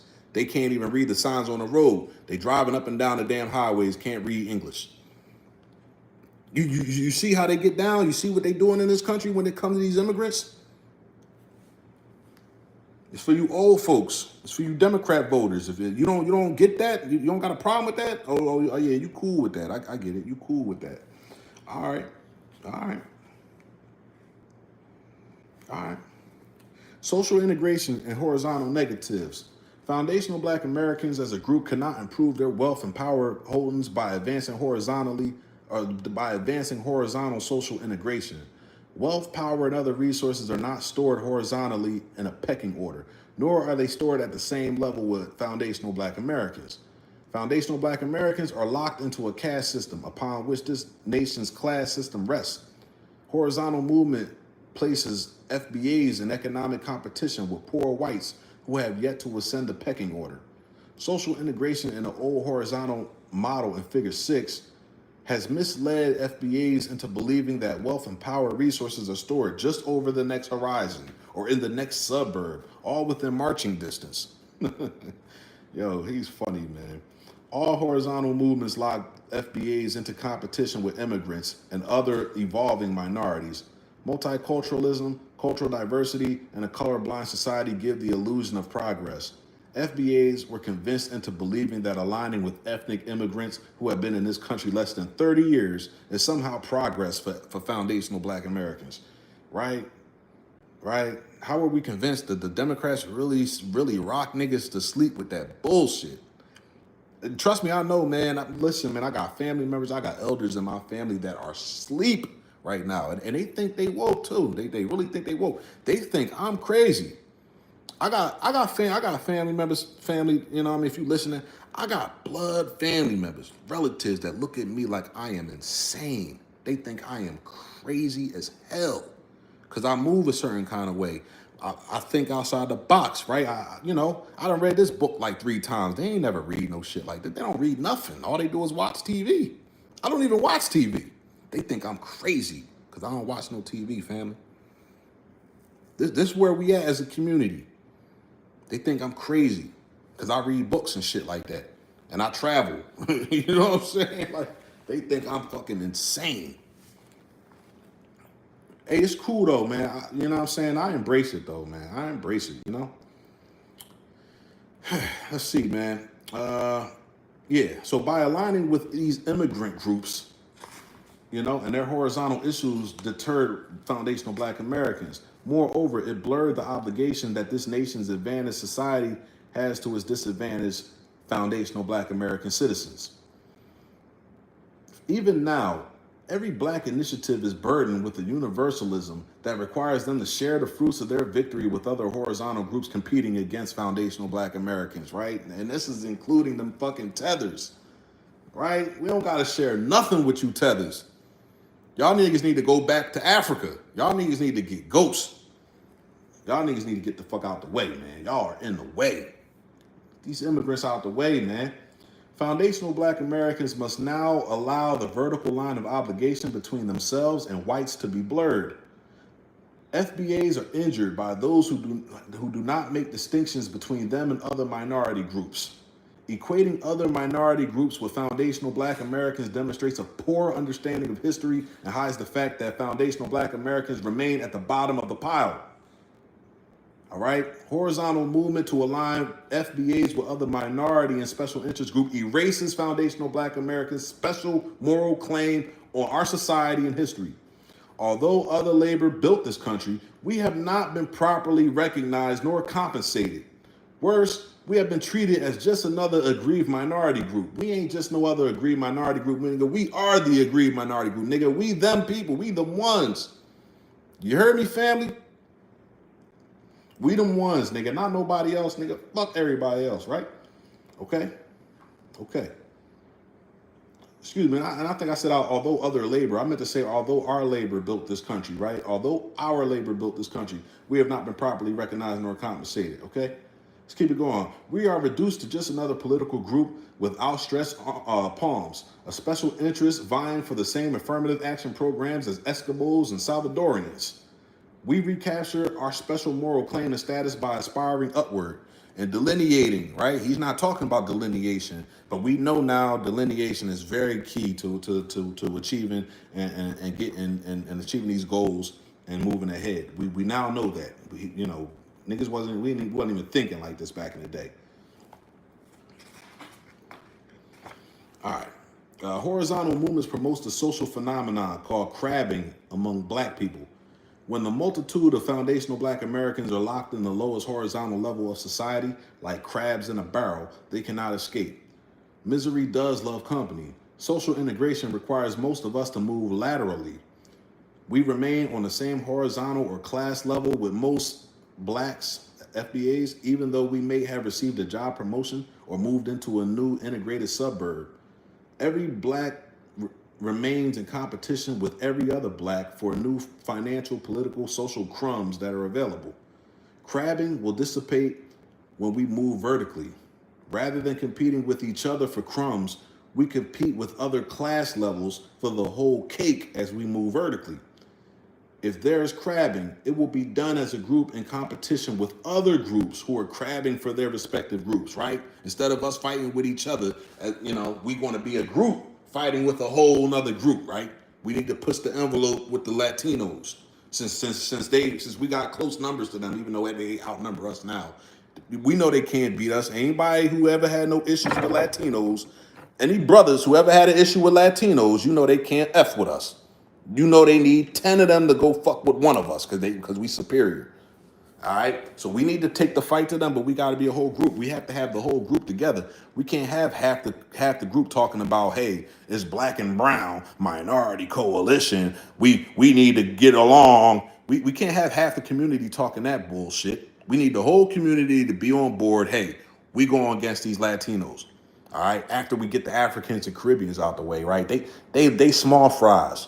That's why I don't understand why we harp on them so much. Them niggas ain't shit. They small fries. We need to go at the Latinos, knock them off, right? Then we can go for the whites after that. You know what I'm saying? We gotta go for the Latinos though. We gotta knock them off, man. Cause they the most hostile ones out here. Even though niggas scared to talk about it. Them niggas in Cali, them niggas scared to talk about it. They the most hostile. We need to knock their asses off because they can't fuck with us. That's why they need 10 to go against one and they need to use weapons. Fuck out of here. Horizontal movement does not redistribute the ownership and control of wealth and power resources. Instead, it wastes time and resources. As an example, how did moving from the back to the front of the bus, from the ghetto to the suburbs, from the black restaurant to a white restaurant, or from a black school to a white school improve black people's ownership and control of wealth and power? It didn't. It didn't do none of that. It didn't do nothing. It didn't improve shit. Let's keep it real. It didn't improve nothing. But whatever. For example, before horizontal integration of the 1960s, Winston-Salem, North Carolina, had a black city bus line, black theaters, black hotels, black restaurants, and black communities. But now all of these things are gone. I've never been to Winston-Salem, man, but I got a homie that spent a lot of time there. He say Winston-Salem is the slums, nigga. He say Winston-Salem probably the most dangerous, most hood part of North Carolina. Somebody tell me if I'm wrong. My family in North Carolina, in Gates County, they out in the sticks. So it's just a long ways away from any city. So I don't know what none of them cities in North Carolina like. What I know of North Carolina is woods and farms. But for what my homies say, Winston-Salem is the slums, it's the ghetto, it's somewhere you don't want to be. But like Dr. Claude Anderson says, before integration, they had a whole city bus line. They had a whole black bus line just for black people, right? Or at least ran by black people, because of course we take white money too. But we had a bus line, we had black theaters, plural, nigga. We had multiple theaters, we had hotels, plural, restaurants, plural, multiple communities, nigga. Now it's nothing but a hood and a slum. See what I'm saying? They gave all that shit up, man, to go get on the white bus and go sit in the white restaurant and go sleep at the white hotel.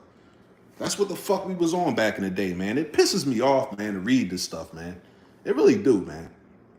Let's keep going, man. But now all of these things are gone. We are still suffering from the waste of a horizontal movement.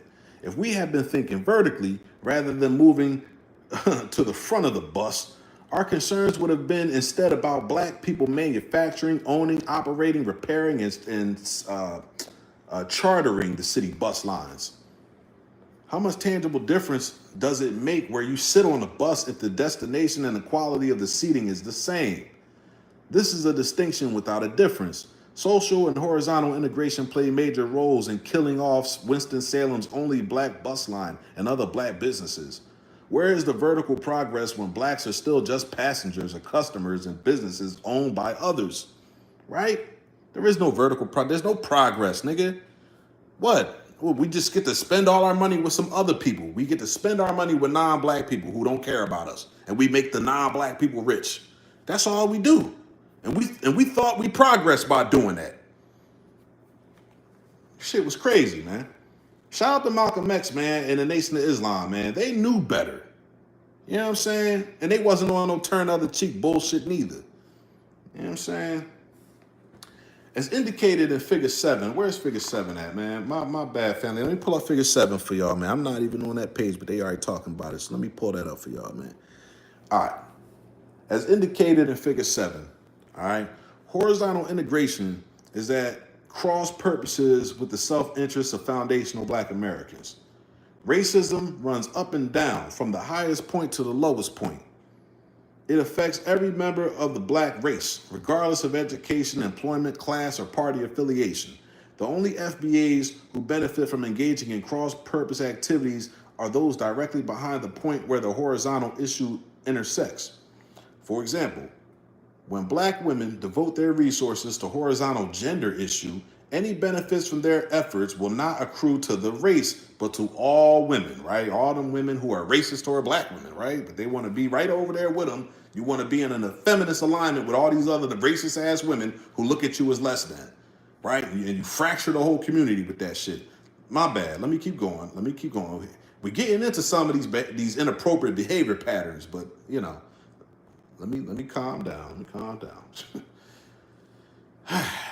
For example, when black women devote their resources to the horizontal gender issue, any benefits from their efforts will not accrue to the race or the ethnic group or the lineage. Nah, none of that. It's just going to go to all women, mostly white women, right? Okay, but within the gender category, benefits gained will trickle down to black women who will still be at the bottom of the gender issue, right? So they get a little bit of crumbs and shit. They get some crumbs, right? While black men won't get shit, right? They get the little crumbs and want to talk shit like they running circles around us because they got some fucking crumbs. Therefore, the horizontal issues such as gender, political affiliations, and class should be secondary to racism and the structural economic inequalities that it protects. It should be secondary. Like gender, no, we ain't even talking about race no more. We talk about lineage and ethnicity now. That should be paramount. That should be number one before you start talking about your gender and what you like to do and who you like to sleep in bed with, shit like that. Fuck out of here. Ah, man. Okay. Therefore, where are we at? Okay, yeah. Therefore, the horizontal issues such as gender, political affiliation, and class should be secondary. Okay. Structural economic inequalities that protects. Horizontal issues that affect everybody have the potential to overshadow racism, divert resources, and prolong this nation's racial inequalities. The so-called aggrieved minorities and women, upon whom horizontal issues focus, together form a majority of the white population. When foundational black Americans participate with these groups, not only are they working at cross purposes with their own best interests, their participation pits them against other FBAs. Okay? But man, listen. He breaking it down for you right here, man. When the women want to go over there and be all about the fucking sisterhood and all about this feminism and this whoredom and this slut culture shit, you're being pitted against the rest of foundational black Americans. You're being pitted against your men. They don't give a fuck about that. It's all about independence. But hey, the orange man taking away all them privileges, right? And eventually, I guess they're gonna have to come back and, I don't know, humble themselves or something, man. Listen, man, me personally, I ain't going for it. For the rest of you niggas, man, I mean, do you, man. I'm not going for it, though. You know what I'm saying? Let's keep it pushing, right? That's what the brother was talking about earlier, man. I don't know if he's still in here, man. Some random guy speaks, man. You bring up a great point. The brother's he's explaining why, you know, what the issue is. Me personally, if you want my personal opinion, I don't think there's no fixing it. I don't, you know what I'm saying? Because even if the women are forced to want to to have to I don't know, submit or cooperate with black men, it's not genuine. As far as I'm concerned, it ain't genuine. You only doing it out of survival or something. You know what I'm saying? Because and if the Democrats get back in office again, you know, and they give you all back all your little privileges, then niggas ain't shit again, and you don't need niggas no more, and then you're going to be a traitor all over again. Nah, for me, I'm cool, bro. Like I said, man, as an FBA brother, right? A free thinking, straight black man. It don't matter what woman I get with. She going to get under my program. The kids is going to get under my program. We FBA, and that's what it's going to be. I don't need the FBA woman, bro. she about to be rendered obsolete, low key, man. But let me keep going, man. You know what I'm saying, I'm gonna keep going. She about to be obsolete, but we gonna keep going though. The advantages of vertical integration. In association with the PowerNomics empowerment vision of economic and political reform for foundational Black America, the vertical integration paradigm has numerous practical and important purposes. 9 purposes are listed here. Number 1, vertical integration gives foundational Black Americans access to the primary holders of this nation's wealth and resource powers. 2, it gives foundational Black America a collective sense of direction for their collective self-interest. 3, it gives foundational Black Americans a channel for upward mobility. 4, it is a tool to capture new physical, financial, and cultural territory. Hold up, this thing goes from 4 to 6. You just skipped number 5. Pardon me, fam, it's like a typo in the book here. You know what I mean? I don't know if you can kind of see it on the screen, but not really. So he goes from 4 to 6, my bad. 6, it gives foundational Black Americans the mechanism to control an economic industry from the raw material at the bottom to the retail markets at the top. Number 7, it instills foundational Black Americans with a mindset that encourages them to concentrate and direct resources for maximum impact, benefit, and visibility. 8, it promotes a hierarchy of authority and respect within Black families, Black neighborhoods, and Black people. 9, finally, it reduces foundational Black Americans' vulnerability to competitive groups by dissuading them from engaging in self-defeating horizontal integration, lateral mobility, and cross-purpose issues. Vertical integration advances foundational Black Americans by vertically linking its authority and institution leaders with the Black masses. Okay. Yeah, I think y'all can see what it says on that black side where it's cut off, the top that's religion, then poverty, then gender, then ethnicity, and at the bottom there, that's political party. All right. So, just to give you an idea, man, pardon me for the, how that turned out. Let's keep it pushing, family. We almost done this chapter, man. It's only like 2 more pages, man. So we almost done this, man, for the day. Applications of vertical integration. So chapter 5 through 8 contains specific applications for vertical integration. However, this paradigm applies across the board to all aspects of group empowerment. It applies especially to the business, education, and political principles of self-interest, unity, and monopolistic dominance. The vertical integration concept creates an alternative structure within which Blacks or FBAs can collectively compete in most aspects of our society. In those businesses in which foundational Black American entrepreneurs have competitive advantages based upon PowerNomics empowerment principles, the vertical integration paradigm facilitates industrialization. Once Black communities are rebuilt, industries more so than businesses will provide them with greater wealth, income, employment, power, and power building opportunities. Equally important, vertical integration serves as a mechanism for controlling every layer of business within an industry. For example, if Black manufacturers of Black hair products form a vertical industry, it will be possible for them as well as other Black entrepreneurs to move up or down in the production, distribution, and the retail processes. They will be able to protect themselves by establishing control over the raw materials and manufacturing and by building their own suppliers, distributors, and retail outlets. They will also be able to collectively encourage and support independent Black suppliers and retail outlets. Clearly, vertical integration holds enormous potential for FBAs.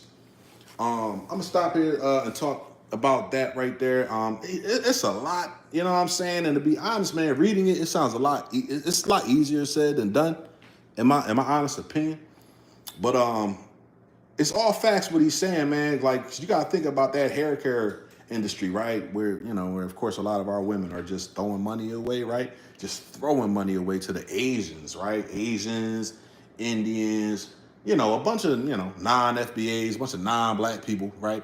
And they getting them rich, man. They putting their kids through Ivy League universities and STEM programs and all type of shit, man.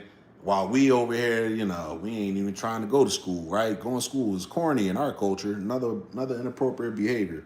It's real corny, especially if you're a brother, right? That shit is real corny if you go to school. You crazy if you go to school, right? You know what I'm saying? But hey, they spend all this money so you can send the Asian kids to fucking school. Make it make sense, man. But he's right about the vertical integration, man. Like that's a business where we can dominate because it's unique to us. We the only people with this kind of hair. So why are the Asians dominating a business that's only for us? Why are we giving all our money to Asians when they got all the hair care products for us, and it's only for us? Okay, nobody they don't benefit nobody else. It's only for us. Yeah, we need to take control of that industry. He talking about whole industries, man. What other industries we dominate? Entertainment. Nigga, they slowly trying to phase foundational Black Americans out of entertainment. And I'm talking about all aspects of entertainment. That's why we always crying when they come out with a new historical historical movie with a historical Black American character. They go hire a fucking non-FBA to go play him. That's because they trying to phase us out. You see what I'm saying? They pay them less money. Look at the NBA. We dominated the NBA for decades. They trying to bring over a bunch of Europeans. They changing up the rules of the game to make it softer. They do the same thing in the NFL. They change the rules up to make it softer. Then they import a whole bunch of non-FBAs. They got development leagues for the NFL in Africa now. They want to bring over a bunch of Africa. They want to replace all the Black Americans playing football, American football. They want to replace us with Africans. They got development leagues in Africa. Meanwhile, the government is taking resources and money away from our schools. You know what I'm saying? To develop our students and our children to play these sports that we've dominated for generations. Now, what we need our own industries. We need our own leagues. We had our own baseball leagues way back in the day before the whole integration thing. You know what I mean? That integration bullshit we was talking about earlier. We had numerous baseball leagues and had whole industries surrounding those baseball leagues. You had the baseball league, then you had the stadium, you had a hotel. You know what I'm saying? You might have had transportation service to get to and from the game. All of it dominated by foundational Black Americans. We gave all that shit up so Jackie Robinson could play on the Brooklyn Dodgers. We gave all that shit up for one player to go to the major leagues. And of course, yeah, more people done got into the major leagues since then. Nowadays, how many FBAs, how many foundational Black Americans are in the Major League Baseball now? We gave up all our fucking leagues, all our baseball leagues, so one person can get into the major leagues. And now we in 2025, and damn near all the Black baseball players come from fucking Venezuela and the Dominican Republic. Make that make sense, family. Make that make sense, man. I'm gonna keep going. Do our competitors profit from our horizontal orientation? It's a question. Hell yeah, they do. Yes. Foundational Black Americans cannot protect their existing assets by moving horizontally. We paid a high price for horizontal social integration, including the loss of our communities, culture, colleges, professional and sports teams, political leadership, and businesses. As we opened our culture and communities and abandoned Blackness, our competitors came in and filled the void. While others enriched themselves playing and singing our music, many of our singers and musicians faded away. Our young people fight for admission and financial assistance to white colleges. Many historically Black colleges are now predominantly white.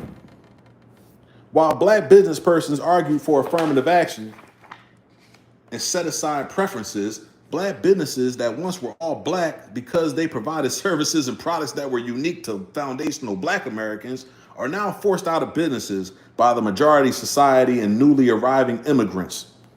We left the back door open while we were busy horizontally integrating. Now it is closed and locked us out. Let's look again at the hair care industry to illustrate this phenomenon.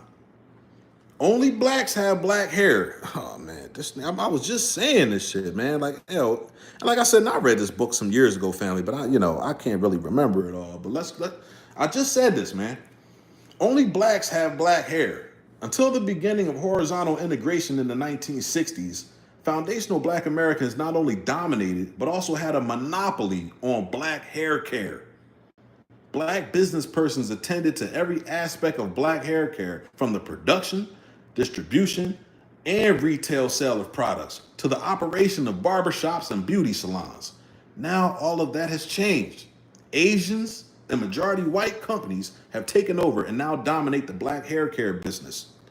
While the country was horizontally integrating, black hair care providers were locked out at the bottom and top.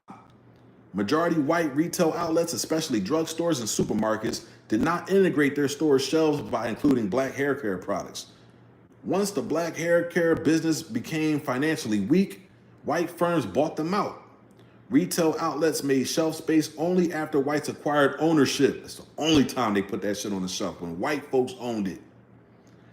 Blacks went through integration, but business opportunities did not. Even then, blacks were the primary manufacturers until Asians took over the distribution ships and effectively cut black producers off from most retail outlets. Shit crazy. They took it over and X'd us right out the game. This divide and conquer tactic forced most of the remaining black hair care producers to sell out. Black hair care is now a vertical industry controlled by everyone but foundational black Americans. Black hair care was left unprotected by horizontal social integration. Nigga, we gave up black hair care so we could sit at the fucking white counter at the white restaurant where they spitting in your food. How fucking, what sense does that make, man? Oh, man. Should FBAs ever move horizontally? I don't think so. Let's see what Dr. Claude Anderson says.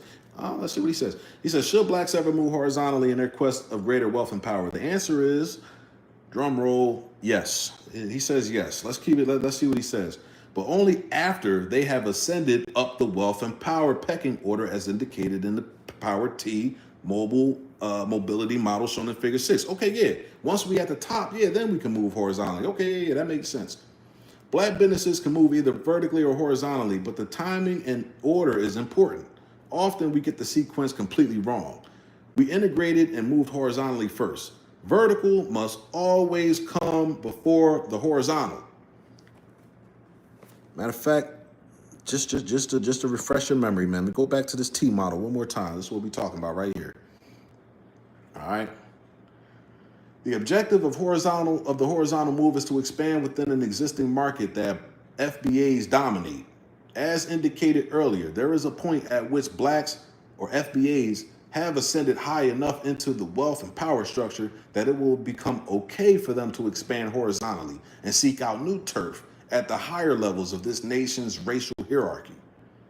We should participate in horizontal activities only after we have monopoly control of politics and economics of our own neighborhoods, communities, and consumer markets. Okay, Dr. Claude Anderson, I agree with you. I agree there. Do we agree, family? Who's listening, man? Can I get some feedback in the comments? Can I get a like? Can somebody let me know that they feel what I'm talking about? Do they get it? Are you lost? Am I confusing you? Like, what's up? Like, I got some people in here, you know what I'm saying? Shout your boy out or something, man. Give a like or something. We at the conclusion, family, man. About to wrap this up right here, man. So we have looked at the 4 keys of empowerment: an empowerment culture, a vision, an ethno aggregation paradigm, and a vertical integration paradigm. These tools are designed to frame how we think, see, and behave regarding he says racial matters, we saying lineage, ethnic group matters, okay? And to bring us together as a team, as a family, all right? The majority society social engineering has polarized foundational black Americans to the point that it is nearly impossible to get FBAs to work together for any purpose, let alone to pool their financial and non-financial resources. If we remain in such a state, it will be impossible for FBAs to progress as a group. The empowerment tools presented and discussed in this chapter are interrelated but should be used in the following sequence. Number 1, establish an empowerment culture to foster mindsets, values, and codes of conduct that prohibit members from acting in violation of their own people's best interests, right? All right, that's that code, right? That's that code that Tariq be talking about. You got to be on code, all right? And when we come across FBAs who are off code, we need to call them out for the coons and sellouts that they are, and we can't just scapegoat the tethers, right? The tethers are the tethers. We got coons and sellouts too.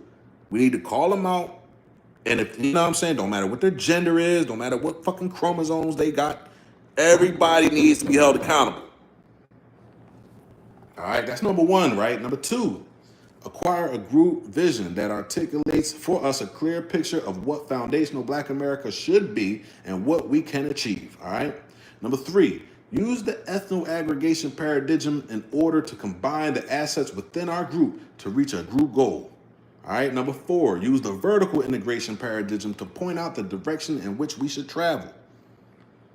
These are effective tools for creating group self-interest, competitiveness, and team spirit. Also, they can function as templates to compel us to be consistent in situations where we must see, think, and make decisions on, he says, racial matters. We talking about lineage-based ethnicity, ethnic group matters, okay? We talking about family matters, man. We ain't talking about race, man. We ain't talking about race. We off race. It's all about FBAs, nobody else.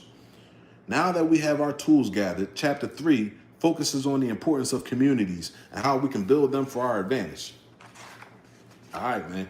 That's it for Chapter 2, family. I appreciate y'all tuning in today.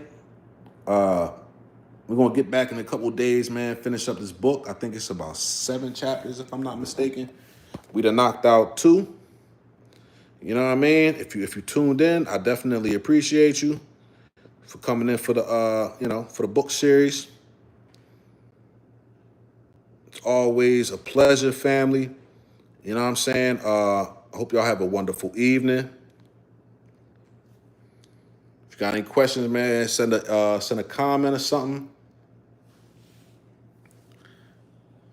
I take it easy, man. Peace.